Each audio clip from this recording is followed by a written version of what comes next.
하나님의 은혜와 축복이 이 시간에 넘치기를 축원합니다. 우리의 일상에서 느끼는 그 빛에는 숨겨져 있는 힘들이 있습니다. 이 빛을 크게 세 부분으로 나눌 수가 있는데요. 우리 눈에 보이는 색깔을 구분하게 하는 가시광선이 있고요. 그리고 사람이라든가 동물, 물체가 열을 낼 때 나오는 적외선이 있습니다. 그리고 눈에 보이지 않는 그 살균 역할을 하는 살균이라든가 소독을 할 수 있는 그런 역할을 하는 자외선이 있습니다. 그런데 이 눈에 보이는 가시광선은 크게 인체에 해를 주거나 그러지 않습니다. 그러나 이 적외선이나 자외선은 잘 활용하면 의료라든가 이렇게 유용하게 쓰일 수도 있지만 잘못 활용하게 되면은 이것이 인체에 해를 가져다 줄 수 있습니다. 그래서 어떤 목적으로 쓰느냐가 중요하지요. 아주 우리에게 없어서는 안 되는 이 빛도 활용하는 것에 의해서 좋게 또는 유용하게 쓰일 수도 있지만 나쁘게 쓰일 수도 있다라는 거예요. 우리 사도 바울께서는 그 하나님의 자녀를 빛이라고 그렇게 말하고 있습니다. 예수님도 우리를 빛이라고 했는데 사도 바울도 하나님의 자녀는 빛의 자녀로서 살아야 된다라고 그렇게 얘기를 하고 있어요. 우리는 어떤 빛의 역할을 감당해야 될까요? 이 세상 가운데서 우리는 어떤 모습으로 살아야 될까요? 오늘 말씀의 사도 바울은 이 소아시아의 중심교회 에베소 교회의 이야기를 하고 있습니다. 빛의 자녀들처럼 행하라. 빛의 자녀들처럼 행한다라는 것이 도대체 어떤 모습일까요? 이 소아시아 이 지역의 이 에베소 교회는 그 이제 항구 도시로서 그 소아시아 지역의 중심 지역입니다. 그래서 많은 사람들이 오가는 그런 중심에 이제 머물고 있는데 그곳에서 나고 자란 이 이방인들 중에 그리스도인들 이들은 어떻게 사는 것이 정말 하나님의 뜻 가운데 사는 것이고 빛의 역할을 감당하는 것인가?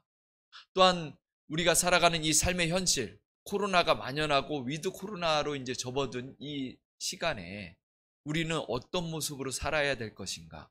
정말 우리에게 던져지는 메시지는 무엇인가? 우리가 함께 살펴보았으면 합니다.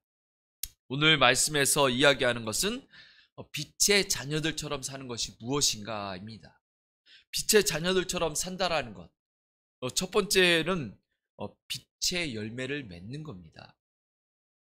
빛의 열매를 맺으면서 살라는 거예요. 빛의 자녀가 빛의 열매를 가지고 있어야 됩니다. 빛의 열매가 있다라는 것은 반대로 어둠의 열매도 있다라는 거예요. 어둠의 열매는 오늘 말씀 이전에 보면은 5장 3절에 이렇게 이야기를 하고 있습니다. 5장 3절에 보면은 음행과 온갖 더러운 것과 탐욕은 너희 중에서 그 이름조차도 부르지 말라. 이는 성도에게 마땅한 바니라. 음행이라든가 더러운 것 그리고 입에 담기도 정말 추잡한 것들 이런 것들은 부르지도 말라는 거예요. 담지도 말라는 겁니다. 성도들은 그런 것들을 다 버리고 살라라는 거예요. 이게 바로 어둠의 열매들이기 때문에 그렇습니다. 우리가 어둠의 열매를 맺고 산다라고 한다면 우리는 절대로 하나님의 자녀로서의 모습이 아닙니다. 빛의 역할은 어둠을 비춰주는 역할을 합니다. 어둠을 비춰주는 것이 사명이에요. 그래서 예수님께서도 마태복음 5장에 보면 너희는 세상의 빛이라 산 위에 있는 동네가 숨겨지지 못할 것이다 라고 얘기하고 있어요. 이게 뭐냐면은 빛이 태양이 떠가지고 쫙 비춰지면은 산 위에 있는 동네 아무리 그늘지고 한다 할지라도 태양이 뜨면은 다 밝게 다 드러나는 거예요. 어둠이 물러가면 이 보이지 않는 것들이 다 드러나는 겁니다. 이게 바로 빛의 역할이에요. 우리가 세상에서 빛의 역할을 한다는 것은 바로 어둠을 물리치고요. 그리고 밝히고 세상에 그 더럽고 어둡고 이런 것들을 다 밝혀주는 그런 역할을 해야 되는 거예요. 그런데 요즘에 그 신앙인이라고 얘기하는 연예인들이라든가 정치인들이라든가 이런 사람들을 보면은 본인들은 뭐 교회에서 직분자, 뭐 집사요, 장로요, 권사요 이렇게 얘기하는데 그들의 말이라든가 행동을 보면 정말 신앙인인가 의심스러운 부분들이 많이 있습니다. 사악한 말들을 한다든가 행위가 추잡하고요. 그리고 오히려 비신앙인보다도 더 악한 모습들을 보입니다.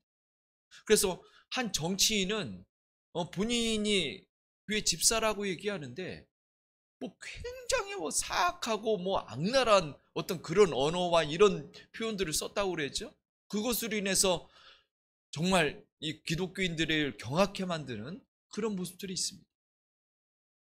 빛의 열매는 어둠의 열매와 정반대입니다. 하나님의 자녀는 어둠의 열매를 맺는 것이 아니라 빛의 열매를 맺어야 돼요. 그래서 사도 바울은 오늘 빛의 열매에 대해서 세 가지를 이야기하고 있는데요. 착함, 의로움, 진실함, 이것을 이야기하고 있습니다. 착함이 뭐죠? 착하다라는 것은 선한 것을 이야기를 합니다. 헬라적인 개념에 의하면은 관대하고 온유하고 도덕적인 것을 이야기를 해요. 그래서 이 하나님의 자녀는 도덕적이어야 되고요, 선해야 되고요, 관대해야 됩니다. 또한 그 의로워야 됩니다. 여기서 의롭다라는 것은 남을 의롭게 하고 남들 가운데서 의를 행하는 것이 아니라 여기에서 말하는 의는 이 오늘 본문에서 말하는 의는 칭의를 이야기해요. 칭의. 하나님이 나를 의롭게 만드는 것을 이야기합니다. 내가 먼저 의로워져야 된다라는. 뭐냐면 이 하나님이 의롭게 한다라는 것은 뭘 얘기하냐면 하나님과의 관계가 온전한 사람이 의롭습니다. 하나님과의 관계가 온전하지 않고 예수 그리스도를 떠난 사람은 의로워질 수가 없는 겁니다. 그래서 먼저 하나님과의 관계가 바른 사람이 의로워지고 그로 인해서 다른 사람들에게 의를 행할 수가 있는 거예요. 여러분들은 하나님과의 관계가 바릅니까? 하나님과의 관계가 먼저 잘 정립되어져 있습니까? 그것이 끊어지는 순간 우리는 의를 상실하게 되는 겁니다. 내가 먼저 의로워질 때에, 그럴 때 우리는 세상 가운데서 의를 행할 수가 있습니다. 하나님과의 관계가 바르게 설 수 있는 주의 자녀들 되기를 축원합니다. 그리고 이 빛의 열매의 세 번째는 진실함입니다. 진실함이라는 것은 말이나 행위가 순수하고 정직한 것을 얘기해요. 이것은 뭘 얘기하냐면은 이 진리로서 내 안에 가득해야 된다는 걸, 진리 가운데서 살아가는 것을 이야기합니다. 그리스도인들이 이 세상에서 살아가는 가운데 정직하지 않고 거짓되고 남을 속이고 비열한 행동들을 하고 이런 모습들이 있다면 이것은 그리스도인이라고 얘기할 수가 없습니다. 빛의 모습이 내 안에서 발산되어져야 돼요. 빛이 내 안에서 발산되어져야 그래야 세상을 비칠 수가 있지요. 내가 빛이 아닌데 내 안에서 예수 그리스도의 빛이 나오지가 않는데 어떻게 세상을 밝힐 수가 있습니까? 그래서 하나님의 자녀는 내 안에 도덕적이고 진실하고 그리고 의로움이 먼저 열매가 맺혀져 있어야 그래야 세상을 밝혀나가고 세상을 변화시킬 수 있는 겁니다. 그래서 이 사도 바울은 이 에베소 교회를 향해서 빛의 열매를 맺으라고 그렇게 얘기하고 있는, 에베소 교회가 이 소아시아의 중심 지역인데 그 빛의 열매를 맺지 않은 그 그리스도인들이 돌아다닌다고 한번 생각해 보십시오. 어둠의 열매를 맺힌 사람들, 어둠 가운데 살아가는 사람들, 그리스도인이라고 이름은 얘기하는데 다 어둠을 발산하고 다니는 사람들이 있다면 그 지역이 다 어두워지는 겁니다. 그러나 하나님의 자녀가 빛을 발산할 때에 그 지역이 밝혀지고 변화되어질 줄 믿습니다. 이 한국교회도 마찬가지예요. 이 오랜 기간 동안 이 신앙생활하는 그 그리스도인들이 빛의 열매를 맺혀야 그래야 이 세상이 변화되어지고 주변에 있는 사람들이 변화되어지는 거예요. 그런데 저는 이제 이 말씀을 읽으면서 갈라디아서 5장에도 보면 열매가 나와요. 무슨 열매가 나오냐면 성령의 열매가 나옵니다. 갈라디아서 5장에는 성령의 열매가 9가지가 나오고요. 오늘 에베소 5장에서는 빛의 열매가 3가지가 나와요. 왜 그렇게 표현했을까? 사도 바울이 이 갈라디아서에서는 성령의 열매를 9가지를 강조를 합니다. 갈라디아 교회에게 9가지를 강조를 해요. 그리고 그 더러운 어둠의 열매에 대해서, 죄악의 열매에 대해서도 많이 나열을 하고 있어요. 그런데 에베소 교회에서는 함축적으로 3가지, 그리고 어둠의 열매에서도 3-4가지만 얘기를 하고 있습니다. 왜 그럴까? 그것은 이유가 있습니다. 갈라디아 교회는요, 사도 바울이 선교여행, 1차 선교여행을 하면서 만났던 그 교회들이에요. 거기에서는 목회를 오래 하지 못했습니다. 잠깐 목회를 하다가 복음을 전하고 교회를 세워놓고 떠났어요. 나중에 다시 방문했지만은, 그러나 그렇게 떠나고 난 다음에 그곳이 신앙이 무르익지 않았기 때문에 잘 몰라요. 신앙생활을 잘 모르고, 그리고 성숙되어지지 않은 그리스도인들에게, 그들에게 분쟁이 있고 어려움이 있고 그런 모습들 가운데서 편지를 써서 그들에게 알려주기 위해서 쓴 게 갈라디아서입니다. 그런데 에베소 교회는 다릅니다. 에베소 지역에서 사도 바울이 2년 3개월 동안 목회를 했어요. 두란노 서원에서 2년 동안 목회를 하면서 이 소아시아 거의 전역이 복음화 되어다시피 많은 사람들이 주님 앞에 돌아오는 그런 복음의 전진 기지가 되었어요. 이 에베소 교회는 그만큼 탄탄한 교회고요, 성숙한 그런 교회입니다. 그런데 이 사도 바울이 이제 로마에 잡혀가서 거기에서 편지를 쓰고 있는 거예요. 에베소 교회를 향해서. 다르지요. 성숙된 교인들, 잘 알아듣는 교인들에게는 일일이 실적골골 나열할 필요가 없는 겁니다. 빛의 열매를 맺어라. 딱 얘기하면 다 알아듣는 거예요. 그리고 음행이라든가 더러운 것들을 하지 마라. 그럼 다 알아듣는 거예요. 그래서 성숙된 그리스도인들은 더 잘 알아듣고 더 성숙되어지고 더 발전하고 더 성장해야 되는 겁니다. 우리는 하나님의 자녀로서 성숙된 그리스도인입니까? 우리는 날마다 성숙을 향해서 달려가고 있습니까? 그렇다면 빛의 열매를 맺으시기를 축원합니다. 우리 안에서 이미 우리에게 맺혀진 그 열매들 더욱더 탄탄히 세워나가고 더욱더 조직적으로, 그리고 아주 주님 앞에 아름답게 알차게 성장되어져 가는 모습으로 주님 앞에 세워져 가는 주의 자녀들 되기를 축원합니다. 두 번째로, 우리가 빛의 자녀들처럼 행하기 위해서는 주님을 기쁘시게 하는 삶을 살아야 됩니다. 주님을 기쁘시게 한다라는 것은 뭘 얘기하냐면은, 기쁘시게 한다, 이 원어적인 의미가 어떤 의미냐면은 주님과 일치한다라는 거예요. 주님과 100% 일치하는 것을 이야기합니다. 나와 주님이 조금이라도 틈이 생기고 이게 의견이 충돌되어지면 주님이 기뻐하실까요?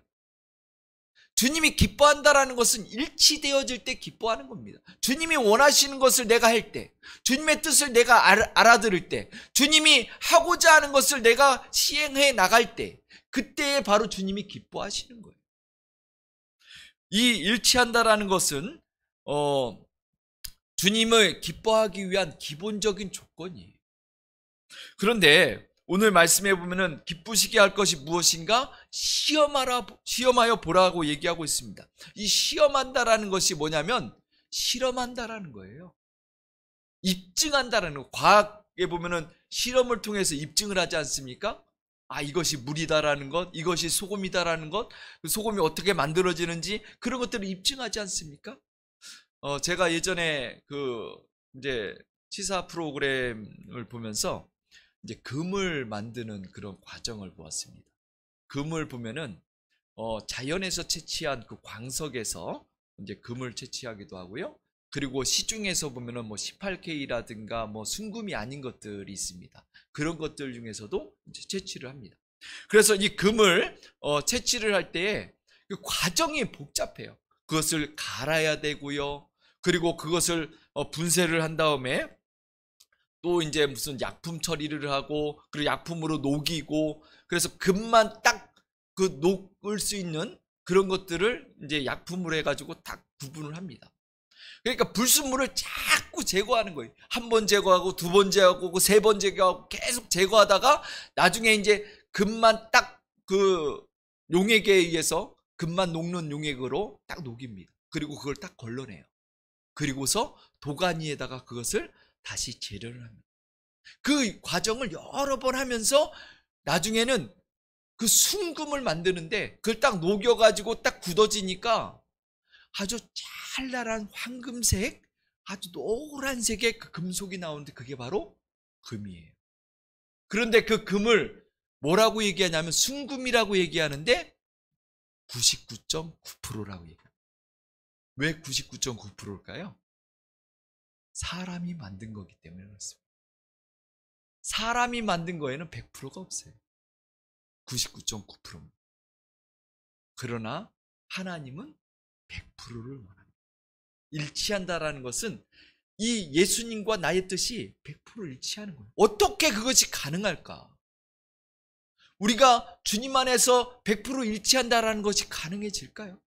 그럼 우리는 주님을 기쁘시게 할 수 없는 그런 삶을 사는 겁니까?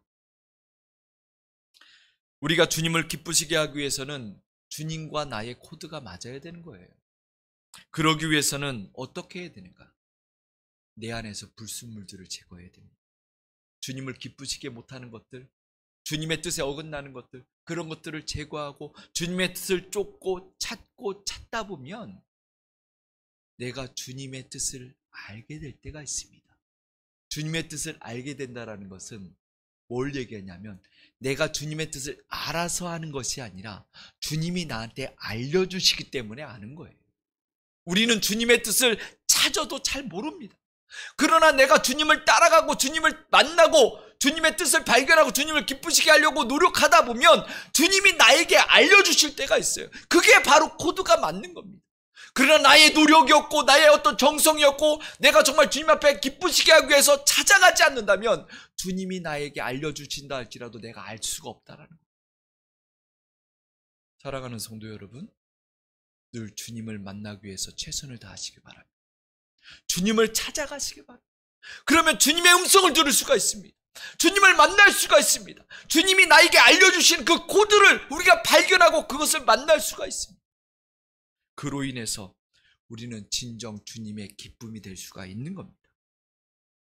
우리의 노력과 우리의 노력만 가지고는 되는 것이 아니라 주님이 우리에게 알려주는 것을 붙잡을 수 있는 주의 자녀들 되기를 축원합니다. 세 번째로 빛의 자녀들처럼 행하는 것은 어둠의 일에 참여하지 않는 겁니다. 오늘 11절에 보면은 이렇게 얘기하고 있습니다. 너희는 열매 없는 어둠의 일에 참여하지 말고 도리어 책망하라. 어둠의 일에 참여한다라는 것은 열매를 잃어버리는 거예요. 하나님의 빛의 열매를 맺을 수가 없는 겁니다. 어둠의 행위에 참여한다라는 것을 이 참여한다라는 이 용어가 그 원어적인 의미는 뭐냐면 끼어든다라는 거예요. 이 어둠의 행위에 끼어들지 말라는 겁니다. 이 어둠의 행위에 끼어든다라는 것을 이제 성경에서 그 의미를 찾아보면 시편 1편에서 발견할 수가 있습니다. 복 있는 사람, 하나님의 자녀, 의로운 자는 어떻게 살아야 되는가? 여기서 하지 말아야 될 것 세 가지를 이야기합니다. 악인의 길을 따르지 말고, 죄인의 길에 서지 말고, 오만한 자의 자리에 앉지 말라. 여기서 악인의 꾀라는 것은 충고예요, 충고. 악인들이 이야기하는 그 충고, 권무술수, 이런 것들을 따르지 마라. 그리고 죄인의 길에 선다라는 것은, 죄인의 길이라는 것은 삶의 여정을 이야기합니다. 인생을 이야기해요. 이 죄인과 함께 동행하지 말라는 겁니다. 함께 길을 걸어가지 말고 그 삶의 여정에 동참하지 말라는 거예요. 오만한 자의 자리라는 것은, 이 자리는 연루되어지는 것을 이야기합니다.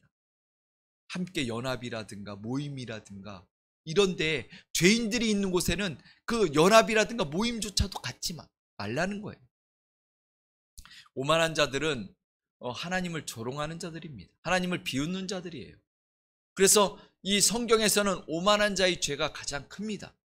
하나님을 비난하고 하나님을 조롱하고 하나님에게 대적하는 자들, 이들은 절대 하나님의 상을 얻지 못합니다. 하나님의 천국의 자리에 갈 수 없는 자들이에요. 이들과 함께 모임을 갖고 연합의 자리에 갖는 것은 나의 영혼을 팔아먹는 행위입니다. 그래서 우리는 이런 자들의 어떤 삶을 따르게 되면 처음에는 악인의 말을 들으면 그 악인들과 함께 생활을 하게 되고요. 또 이 점점 나중에는 그 하나님을 비난하고 하나님을 조롱하는 자리에까지도 갈 수가 있다는 거예요. 요즘에 사회인들을 많이 만나면서 느끼는 것이 뭐냐면 누가 그리스도인이고 누가 비신자이고 누가 하나님의 자녀고 누가 불신자인지 구분이 안 된다라는 거예요. 교회를 누군가가 욕을 하면요, 다 같이 욕합니다. 누가 신앙에 대해서 비난을 하면 다 같이 신앙에 대해서 비난을 하고요. 누가 술 먹는 자리에 가면 다 같이 술 먹는 자리에 가고요. 똑같이 행동하고 똑같이 반응하고 똑같이 말을 합니다. 누가 그리스도인이고 누가 비신자인지 구분이 안 돼요. 이 코로나가 만들어낸 숨어 사는 은둔형 그리스도인들이 지금 계속 팽배되어지고 있다는 거예요. 이런 사람들은 하나님의 빛의 열매를 맺을 수가 없는 겁니다. 하나님의 빛의 열매를 다 잃어버리고 있는 거예요. 결국 그들은 하나님을 떠나게 됩니다. 우리는 어떤 모습으로 살아가야 될까요? 세상이 하나님을 비난한다고 같이 동조해야 될까요? 같이 따라가야 될까요? 같이 죄악의 길에 같이 그 삶에 살아가야 될까요? 오늘 말씀에서 사도 바울이 이야기하는 것은 뭐냐면은 이 11절에 너희는 열매 얻는 어둠의 일에 참여하지 말고 도리어 책망하라. 여기서 책망하라는 것은 뭘 얘기하냐면 폭로하라는 겁니다. 그런 어둠의 일들이 있고 그런 것들이 있다면 그것이 잘못이라고 지적하고 책망하고 폭로하라는 거예요. 참으로 이 시대에 진정한 용기 있는 자가 필요합니다. 신앙의 용기를 가지고 외칠 수 있는, 나는 그리스도인이라 그렇게 하지 않습니다. 나는 참 그리스도인이기 때문에 하나님의 뜻 가운데 삽니다. 그것을 말할 수 있는 그런 신앙인들이 필요합니다. 무엇이 죄고 무엇이 잘못인가를 얘기할 수 있는 그런 폭로하는 자들. 참 TV를 보면서 요즘 정치인들과 사회인들 그리고 연예인들 보면서 너무 안타까운 모습들이 많아요. 무엇이 죄인지 무엇이 잘못인지 그 잘못에 대해서 정확하게 얘기해 줄 수 있는 사람들이 필요합니다. 우리 신앙인들이 바로 삶을 통해서 빛의 열매를 통해서 폭로할 수 있는, 그것을 드러낼 수 있는, 빛을 발산하면서 이 어두운 곳을 밝힐 수 있는 주의 자녀들 되기를 바랍니다. 주님을 떠난 자들은 언젠가 후회할 때가 있습니다. 분명히 주님께서는 이야기하셨습니다. 나를 부인한 사람들은 내가 오는 날에 하나님 앞과 천사들 앞에서 그를 부인하리라.